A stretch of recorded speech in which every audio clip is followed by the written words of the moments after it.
Sisi vijana wa Chama cha Mapinduzi na vijana wa taifa hili Tanzania tuna mapenzi makubwa sana na mwenyekiti wetu wa chama Dr. Samia Suluhu Hassan.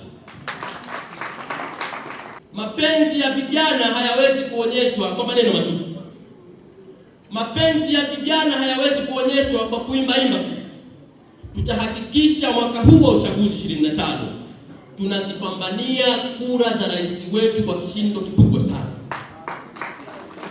Lakini jambo la mwisho, ili kumsaidia kazi rais wetu, sisi vijana wa Chama cha Mapinduzi, ndugu makamu mwenyekiti, tukuhakikishie tutakwenda kugombea nafasi mbalimbali za uongozi katika maeneo yetu.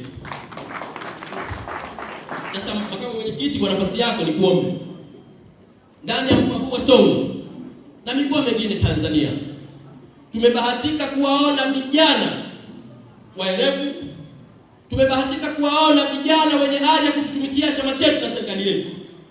Tumebahatika kuwaona vijana wenye uwezo na uthubutu wa kulitumikia taifa letu.